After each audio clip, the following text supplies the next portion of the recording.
My boss's daughter fired me the moment she took over, thinking I was just dead weight. But she missed one critical detail that changed everything. Stay tuned to Jake's Revenge to find out what it was. My name is Stanley Rowe.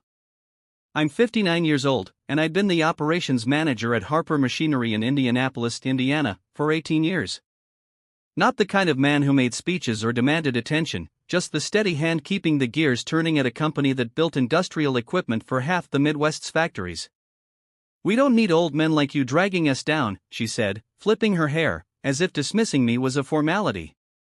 I smiled sarcastically, nodded once, and Snape's revenge and walked out of Vanessa's office. No arguments, no threats, no drama. I cleared out my desk while the younger staff averted their eyes. Some I'd trained as teenagers, now with families of their own. But nobody said a word as I packed 18 years into a cardboard box. Want to know the secret clause in my contract that turned the tables? Keep watching Jake's Revenge. Charles Harper built this company 43 years ago from a single lathe in his garage into a $30 million business through grit and reliable machinery. He handpicked me when his health failed. "You're the only one I trust not to cut corners," he'd said. Now, his daughter Vanessa, 28, with a business degree and 2 years in Miami, wanted modernization, fresh perspectives, code for erasing anyone who knew how things worked before spreadsheets replaced common sense. As I walked to my truck with that pathetic box, I felt a strange calm. Why? Because Vanessa didn't know about the severance clause Charles insisted on to keep competitors from poaching me, 2 years' salary if terminated without cause. I placed the box in my truck, sat for a minute, hands on the steering wheel. Through the windshield, I saw the production floor, equipment I'd maintained, systems I'd built, people I'd hired, all about to learn what happens when experience walks out the door. I didn't slam the door or screech out of the lot. I just drove home to call Harold Preston, my lawyer friend, ready for a straightforward corporate case. I'd never been flashy. Married 29 years to Linda before cancer took her 4 years ago. Raised 2 kids, both doing well, a son in Denver, an engineer, a daughter teaching 3rd grade in Cleveland. My life was consistency, reliability, the same approach I brought to Harper Machinery. Charles was more than a boss, a father figure after my own dad left when I was 11. He took a chance on me at 41, post-layoff from a dying automotive plant, with just hands-on experience and a community college degree. "Credentials don't build machines," he said. "Men with sense and skill do." He promoted me to operations manager in 2 years. When Linda got sick, he rearranged my schedule for her treatments without me asking. Family first, Stanley, always. The first warning came a year ago. Vanessa, fresh from business school, stormed in with talk of synergy and market disruption. Charles winced at her ideas, gutting quality control, outsourcing components, but never contradicted her publicly. "She needs to learn, Stanley," he told me. "Some lessons can't come from books." The second warning was his retirement 3 months ago, heart problems, though I suspected Vanessa's pressure. "I made her promise to keep the core team," he said, not meeting my eyes. My gut tightened. The morning after my firing, Charles called. "What the hell happened?" "Ask your daughter," I said, neutral. "She said you were resistant, undermining her." I stayed silent. He knew better. "You're going to file, aren't you?" "Already have. Harold's handling it." Charles sighed. "I told her to check the contracts. He said she'd fired everyone over 50. Thomas, Jennifer, the core." "Is that what you wanted, Charles?" "You know it's not," he said, tired. Voices in the background, Vanessa's sharp tone. He hung up abruptly. My contract, Section 12, Paragraph 3, termination without cause meant 24 months' salary. Harold called it airtight. "They'll pay, or we'll win in court." I stared at the maple tree Linda and I planted 26 years ago, weathered storms, disease, thriving through care. This wasn't just about money, it was about value, respect for the foundation. I called Thomas, Jennifer, every veteran Vanessa fired. "Check your contracts. Call Harold." Then I called Douglas Clean, owner of Precision Parts, who'd tried to hire me for years. "Still interested?" I asked. 3 days later, I faced Vanessa and her lawyer, Justin, with Harold. "This is ridiculous," she snapped.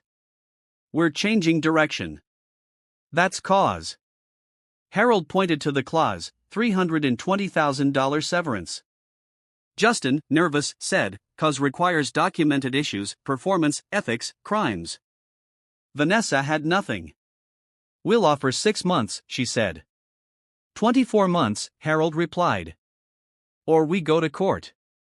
Vanessa threatened years of litigation and a ruined reputation. Then Charles appeared, pale but sharp. "Vanessa, a word." They argued outside the glass wall. Charles returned. "Justin, prepare the severance as written." Vanessa glared. "This isn't over. Any company hiring you can forget Harper Business." I nodded, thinking of Douglas Clean's partnership offer, a niche market Harper ignored. "You're right," I said. "It isn't over."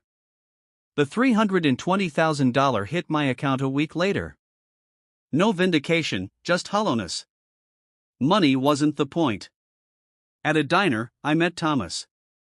"Harold got me a year's severance," he said. "They want an NDA." I slid him Douglas's card. "Precision Parts needs a hydraulics consultant." "No NDA." Thomas hesitated. "Harper would sue." "Not for general knowledge." I leaned in. "I'm partnering with Precision. A new division for custom hydraulics, small batch, high margin. Vanessa's killing that for mass production." Thomas's eyes widened. "She's selling specialized equipment at auction prices." I nodded. "And buying property in Miami." 2 months later, at Precision's new facility, Cornerstone Precision, we planned custom hydraulics. Douglas showed supplier contracts. 7 former Harper employees now, he said. Top performers. My phone buzzed, Jennifer's memo, Harper's delays, quality issues, clients pulling out. "Brain drain," Douglas said. I nodded, no satisfaction. Harper's workers were families I knew. Charles called. "Stanley, I need your help. Vanessa's selling assets, cutting corners." The board's concerned. "What are you asking?" "Come tonight. Bring Thomas." The board wants options, including new leadership. I looked at our growing operation. "I'll be there, but no promises." 6 months after my firing, I stood at Harper's all-hands meeting. Vanessa's presentation blamed market conditions for a 37% revenue drop. She saw me. "What is he doing here?" The chairman stood. "The board has decided on leadership changes." I stepped forward. "Harper is merging with Cornerstone Precision. I'll lead the custom hydraulics division." Charles spoke. "I voted my 51% for the merger." Vanessa's hands shook, flipping through the papers. "This is business," I said. "Nothing personal." A year later, I stood with Charles in the expanded facility.